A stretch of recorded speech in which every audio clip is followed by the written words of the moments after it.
Olá, amigos da Rádio Espiritismo BH. Eu sou Valdir Pedrosa e apresento o programa Estudando o Evangelho segundo o Espiritismo.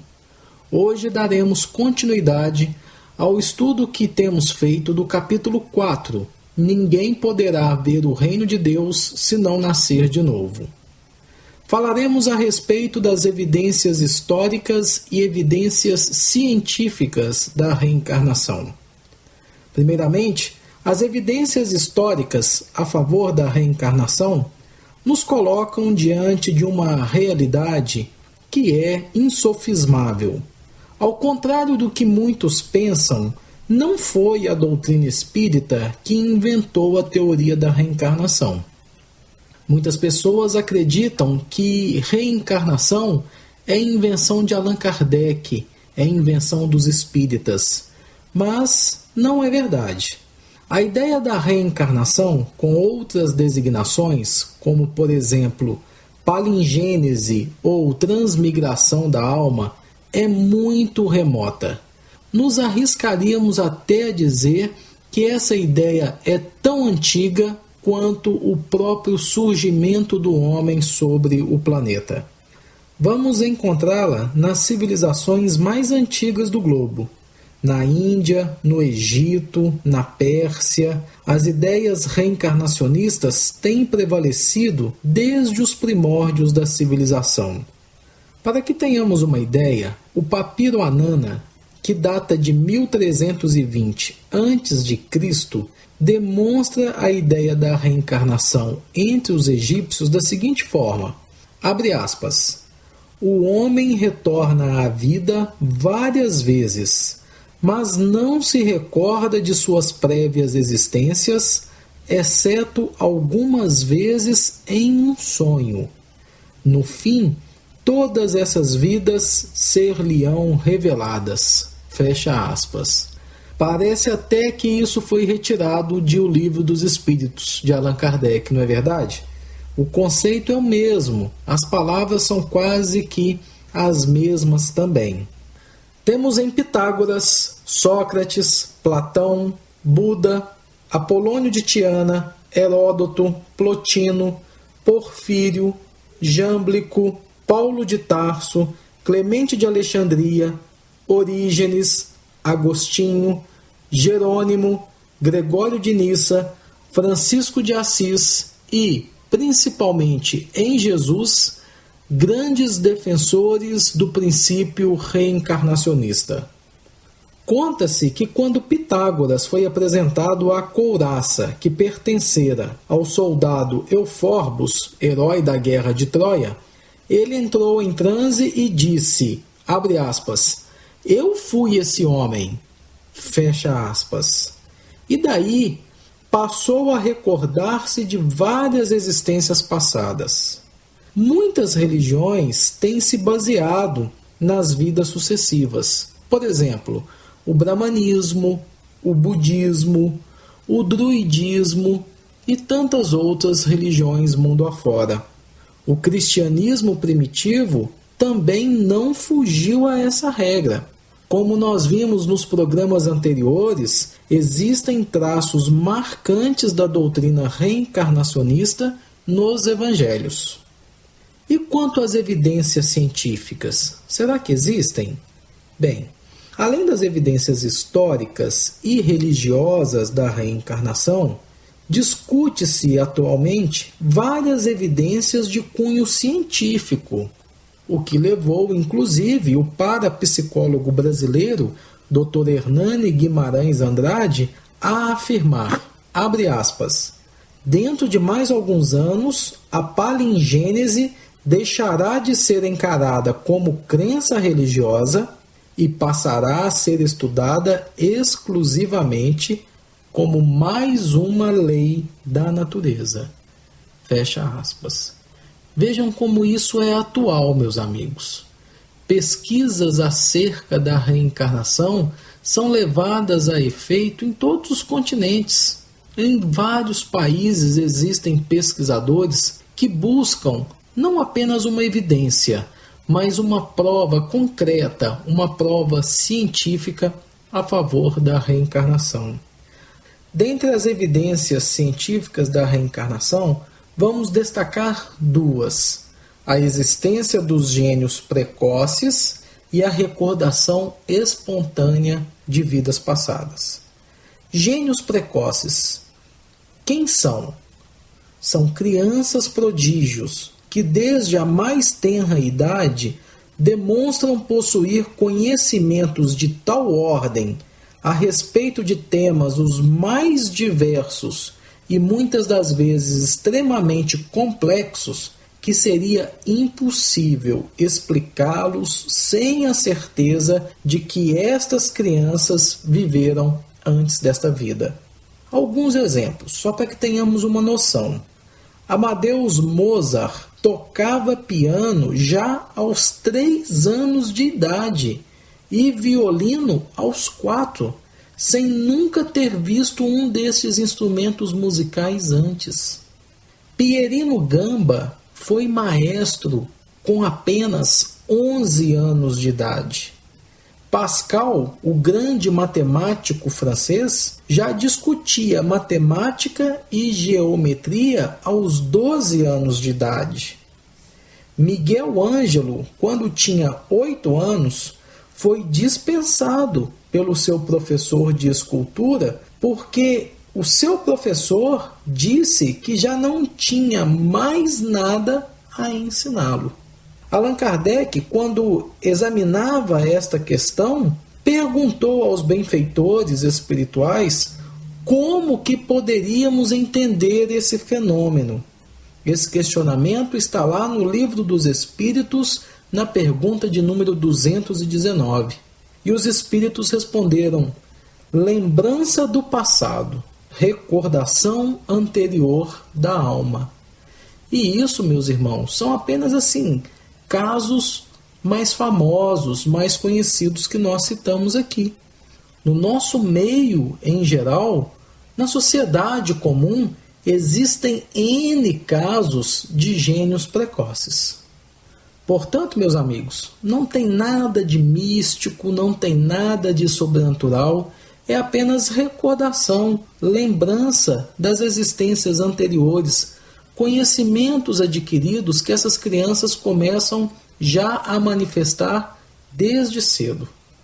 A outra evidência científica da reencarnação, muito interessante, é a recordação espontânea de vidas passadas. O que é isso?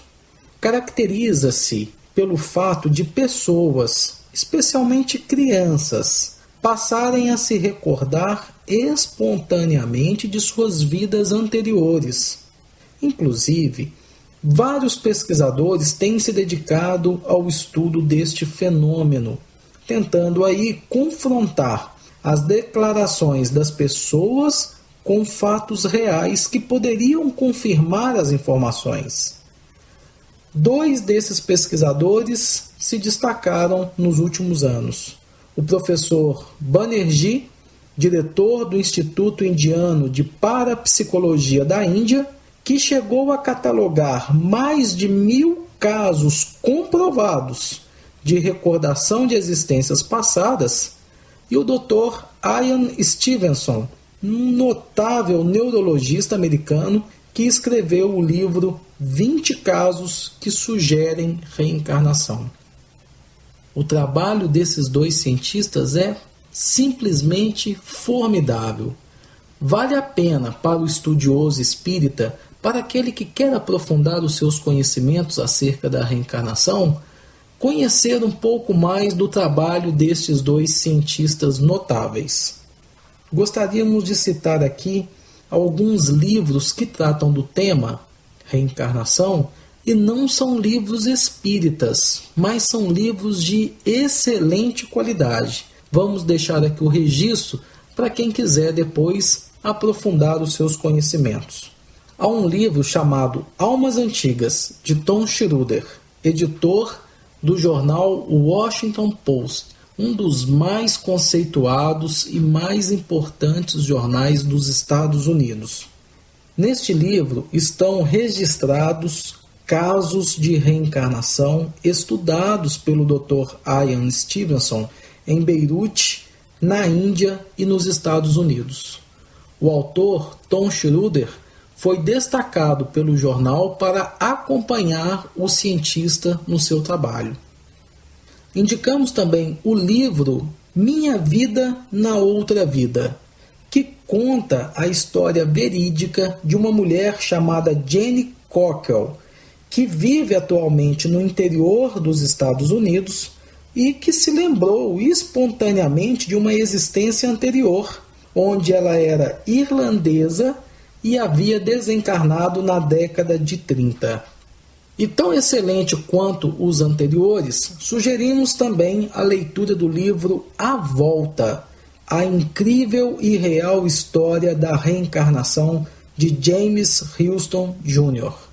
Esse livro foi escrito por Bruce e Andrea Leininger, pais de um garotinho chamado James. Esse menininho, ele desde os seus primeiros anos passou a se lembrar de uma vida passada, quando ele havia sido piloto durante a Segunda Guerra Mundial.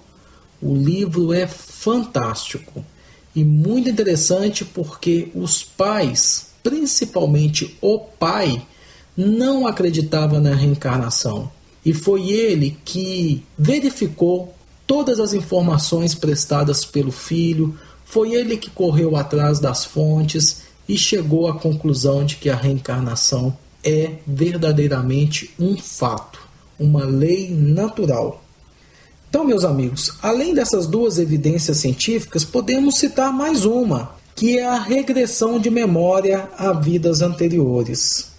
Inúmeros casos têm surgido ao longo dos anos de pessoas que passam a relatar vivências anteriores durante o fenômeno, hoje até muito comum, de regressão de memória. No final do século passado, o pesquisador francês Albert de Rochas, realizando experiências com regressão de memória, conseguiu levar uma de suas pacientes a uma existência precedente. A partir daí, vários outros cientistas em diversas partes do mundo começaram a desenvolver essas técnicas, conseguindo anotar milhares de referências concordantes com o princípio da reencarnação. Recentemente, inclusive, este processo foi desenvolvido com fins terapêuticos, onde psiquiatras e espiritualistas se utilizam de técnicas apropriadas para, através da regressão de memória, dissolverem condições neuróticas de pacientes psiquiátricos. Esse processo ainda está no campo experimental e, portanto, não é aceito pela ciência oficial. Ele recebeu o nome de TVP, Terapia de Vidas Passadas. Meus amigos, eu gostaria de convidá-los agora para fazermos um exercício de lógica. Deus é justo? Claro que sim. Não há a menor dúvida com relação a isso. Todas aquelas pessoas que acreditam na existência de um ser criador de todas as coisas admitem, claro, que ele é perfeito e que, sendo Deus, possui todas as virtudes em grau infinito. Seria totalmente ilógico e irracional imaginar Deus sujeito às nossas imperfeições. Então, se Deus é perfeito, ele é, acima de tudo, justo. E segundo o dicionário Aurélio, justiça é a virtude de dar a cada um aquilo que é seu. Dessa forma, temos aqui configurada a primeira premissa: Deus é justo. Vamos partir para um segundo exercício de lógica. Seria justo impor um sofrimento a alguém sem que esta pessoa tenha merecido passar por esse sofrimento? Claro que não. Essa ação vai de encontro ao próprio conceito de justiça. Bate frontalmente. Não dá para aceitar. Temos aí então a segunda premissa, que é: não é justo impor um sofrimento a um inocente. Então, com base nessas duas premissas, nós podemos concluir que Deus não pode ser justo e, ao mesmo tempo, cometer injustiças. Uma coisa exclui a outra, obrigatoriamente. Se existisse apenas uma vida, então Deus, o Criador, estaria impondo a algumas pessoas, desde o seu nascimento, sofrimentos terríveis, sem que essas pessoas tenham merecido. Deus estaria sendo injusto. Agora, vamos pensar. Por que algumas pessoas já nascem defeituosas e doentes e outras não? Outras nascem com saúde. Seria justo que Deus fizesse pessoas sofrerem desde o nascimento por algo que elas não fizeram ou pelo que outras pessoas fizeram? Isso seria justo? Aí nós vamos esbarrar nos conceitos de pluralidade das existências versus unicidade das existências. O Espírito Emmanuel chega a dizer que a reencarnação é quase o perdão de Deus. Permitam-nos a ousadia de até complementar o raciocínio de Emmanuel. A reencarnação não é quase o perdão de Deus. É o perdão de Deus. Por quê? Porque é através da reencarnação que Deus dá ao homem a oportunidade para ele se corrigir, evoluir e merecer o pleno gozo de uma felicidade duradoura. Deus não fecha as portas para os seus filhos. Ele abre essas portas através da reencarnação. É o perdão que ele nos concede a cada existência para começarmos tudo de novo e fazer o certo, fazer o que é preciso, o que é necessário e correto. A unicidade das existências é totalmente injusta, é totalmente ilógica. É injusta porque grande parte dos erros humanos é resultante da nossa ignorância. E convenhamos, meus irmãos, numa só vida não nos é possível resgatar nossos erros, principalmente quando o arrependimento chega quase no final da nossa existência. Ela é ilógica porque não pode explicar as gritantes diferenças de aptidões das criaturas desde a sua infância, as ideias inatas, independentemente da educação recebida, que existem em umas pessoas e não aparecem em outras. Ela não é capaz de explicar os instintos precoces, bons ou maus, não obstante a natureza do meio onde as pessoas nasceram. Somente a pluralidade das existências, ou a reencarnação, pode explicar a diversidade dos caracteres, a variedade das aptidões, a desproporção das qualidades morais, enfim, todas as desigualdades com as quais nós nos deparamos no nosso dia a dia. As reencarnações são, na verdade, valiosas oportunidades de resgate e de progresso espiritual para nós. A influência do meio, a hereditariedade, as diferenças de educação não bastam para explicar essas anomalias. Nós vemos por aí membros de uma mesma família, semelhantes pela carne e pelo sangue, educados nos mesmos princípios, que são diferentes em bastantes pontos. Personagens célebres têm descendido de pais obscuros e destituídos de valor moral. Agora vamos pensar. Para algumas pessoas, há a fortuna, a felicidade constante, para outros a miséria, a desgraça inevitável. Para aqueles ali a força, a saúde, a beleza. Para aqueles outros a fraqueza, a doença, a fealdade. Por quê? Para uns a inteligência e para outros a imbecilidade. E as enfermidades inatas? A cegueira, a idiotia, as deformidades físicas, todos esses infortúnios que enchem os hospitais, os albergues noturnos, por que eles existem? A hereditariedade não explica tudo, e muitas aflições não podem ser consideradas como resultados de descuidos, de excessos de invigilância. Há pouco tempo atrás, a equipe do projeto Genoma chegou à conclusão de que a hereditariedade não é responsável pela transmissão dos caracteres morais, o que vem dar mais força à ideia da reencarnação. Os caracteres morais não são transmitidos pela hereditariedade, não são transmitidos pela carga genética. Então, de onde eles vêm?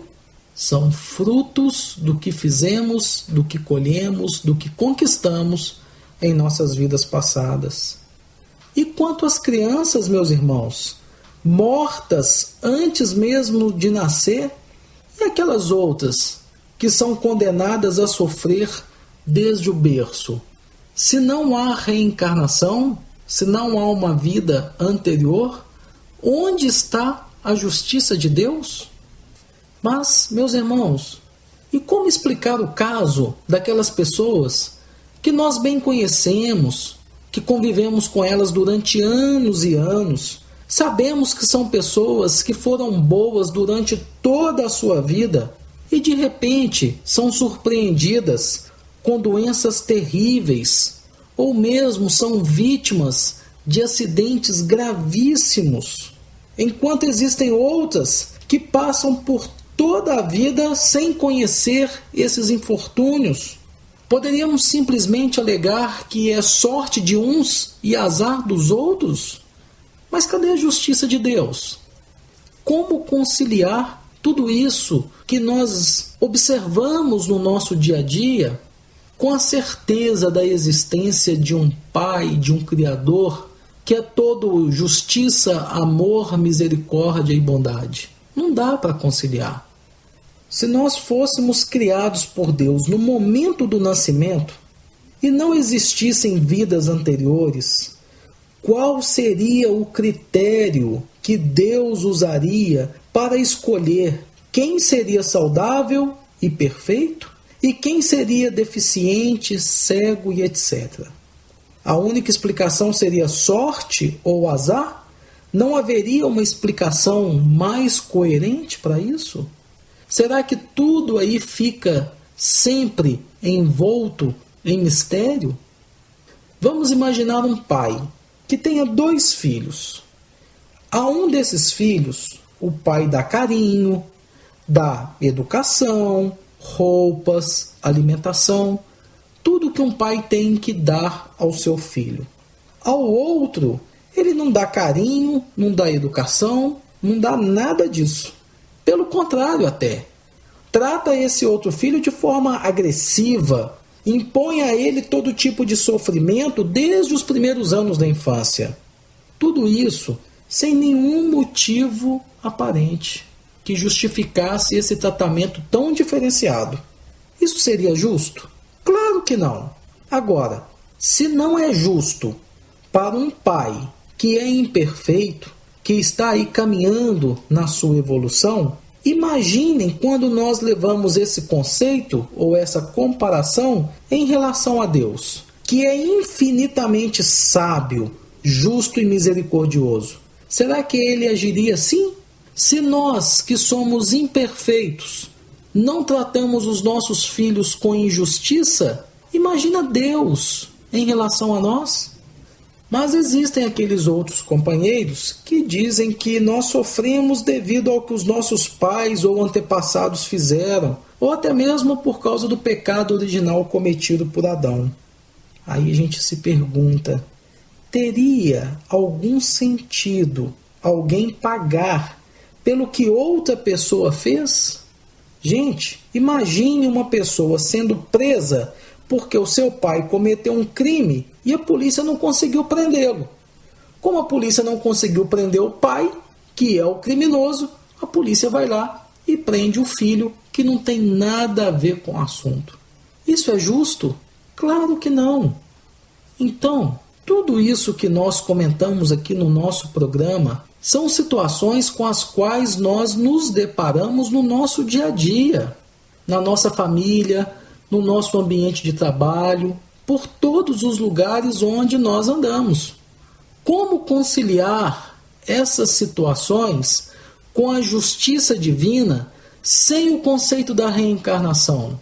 Não dá, é impossível. Ou você não acredita na reencarnação e desconfia de Deus, ou você acredita na reencarnação e passa a entender Deus como, de fato, um Pai extremamente bondoso, zeloso, misericordioso e justo para com todos os seus filhos, sem exceção.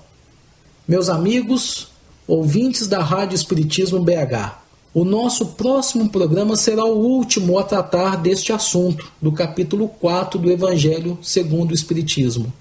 No nosso próximo programa, eu vou contar para vocês a história do 5º Concílio Ecumênico de Constantinopla, ocorrido no ano de 553. Até essa data, meus amigos, a reencarnação era professada pela Igreja Católica. O nosso programa de hoje fica por aqui e deixamos a cada um de vocês o nosso carinho, o nosso agradecimento pela sua companhia.